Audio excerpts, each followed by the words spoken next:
حضور کی آمد پر مسرت کا اظہار، بشاشت کا اظہار یہ اہل ایمان کا طریقہ رہا ہے۔ ہاں جو اس کا انداز ہے، کسی کو نوافل میں زیادہ سرور ملتا ہے وہ نوافل کثرت سے پڑھ لے، کسی کو زیادہ سرور روزے میں آتا ہے تو وہ روزے رکھ کر کے اس شکرانے کو ادا کرے، کوئی ذکر کی مجلس سجا لے۔ مختلف طریقے موجود ہیں۔ حضور علیہ السلام تشریف لائے، صحابہ بیٹھے ہوئے تھے، صحیح مسلم میں روایت ہے، سنن نسائی میں ہے اور بھی کتب حدیث میں، محفل بپا تھی تو حضور نے کہا ما اجلسکم، کیوں بیٹھے ہوئے ہو؟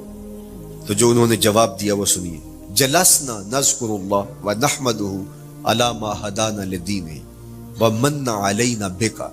حضور ہمارے بیٹھنے کا مقصود یہ ہے کہ ہم اللہ کا شکر ادا کر رہے ہیں اس بات پر کہ اس نے ہمیں ہدایت دین عطا کی، ومن علینا بک، اور آپ کی صورت میں ہمارے اوپر احسان کیا، ہمیں آپ عطا ہوئے، اس پر اللہ کا شکر ادا کرنے کی مجلس سجائے بیٹھے۔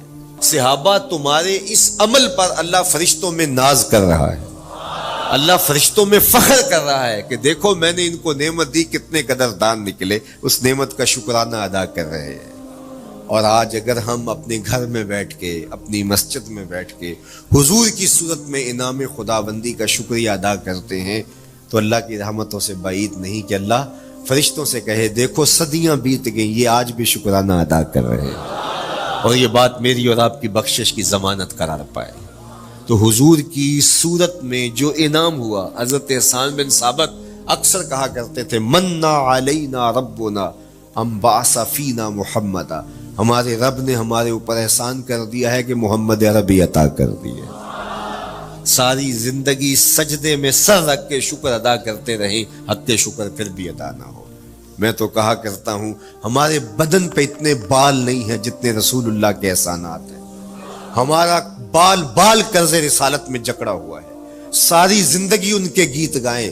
میں ایک رات کے میلاد کا صرف قائل نہیں ہوں کہ ایک رات میلاد کر لو اور پورا سال چھٹی، ساری زندگی حضور کا نام جپو، ساری زندگی حضور پہ درود پڑھو، لمحہ لمحہ حضور کے ذکر کا چراغاں کرو، صرف اپنے گھروں میں، اپنی چہار دیواریوں میں اور اپنے بازاروں میں جھنڈیاں ہی نہ لگاؤ بلکہ دل کے ایک ایک فرد پہ نام محمد کی جھنڈی لگاؤ، صرف منڈیروں پہ چراغاں ہی نہ کرو بلکہ دل کی اندھیر گلیوں میں بھی حضور کے نام کا چراغاں کرو، اندر بھی روشنی ہو باہر بھی روشنی ہو، حضور پہ درود پڑھو، حضور کا ذکر کرو، اپنے بچوں کو بٹھا کر کے حضور کے قصیدے سناؤ، حضور کی شانیں سناؤ، حضور کی سیرت بتاؤ انہیں، اپنے گھر کے ماحول کے اندر، اپنی مسجد میں، اپنی گلی میں، اپنے دوستوں میں حضور کا ذکر کرو۔ دوستوں آپس میں بیٹھو تو کہو یار اللہ کا کتنا کرم ہو گیا کہ اللہ نے ہمیں حضور عطا کر دیا۔ دوستوں میں بیٹھے جب یوں بات کرو گے تو اللہ کی رحمتیں کس قدر تمہارے اوپر برسیں گی۔ اپنی عقیدتوں کا اظہار کرو، وہاں کمیت نہیں دیکھی جاتی، وہاں کیفیت دیکھی جاتی ہے، وہاں مقدار نہیں دیکھی جاتی، وہاں معیار دیکھا جاتا ہے۔ وہ چہرہ اور چہرے کا تل نہیں دیکھتے، وہ بندے کا دل دیکھتے ہیں، وہ دیکھتے ہیں کون کس خلوص کے ساتھ محبت لے کر کے آیا ہے۔ شاہ ولی اللہ محدث دہلوی بہت بڑا نام ہے، تمام مکاتیب فکر کے نزدیک معتبر نام ہے۔ شاہ ولی اللہ محدث دہلوی فرماتے ہیں میرے والد شاہ عبد الرحیم محدث دہلوی ہر سال حضور کا میلاد کرتے تھے اور اپنی استطاعت کے مطابق لوگوں میں، آنے والوں میں کچھ کھانا بھی تقسیم کرتے۔ ایک سال حالات اتنے پتلے تھے کہ ان کو میسر نہ تھا کہ لوگوں کو بھرپور کھانا کھلا سکے، لیکن کہا چلو ناغہ نہ ہو، ایک تسلسل ہے جاری رہے، تو انہوں نے چنے بانٹ دیے بعد میں، لیکن دل میں تشویش تھی کہ اس مرتبہ من کی منشا پوری نہیں ہوئی، تو اسی حالت میں سو گئے، سوئے تو مقدر جاگا، حضور کا دیدار نصیب ہوا، اور جس نے حضور کو خواب میں دیکھا اس نے حضور کو ہی دیکھا۔ تو شاہ ولی اللہ محدث دہلوی فرماتے ہیں کہ میرے والد شاہ عبد الرحیم محدث دہلوی نے خواب میں حضور کو دیکھا، اور چونکہ دن یہ عمل گزرا تھا اور کہ مہمانوں کو خاطر خواہ تواضع نہیں کر سکا تھا، تو حضور کے سامنے انواع اقسام کی چیزیں پڑی ہیں، اور ان میں میرے والے چنے بھی موجود ہیں اور ان کے ساتھ شفقت فرما رہے ہیں۔ تو یہاں معیار دیکھا جاتا ہے، مقدار نہیں دیکھی جاتی۔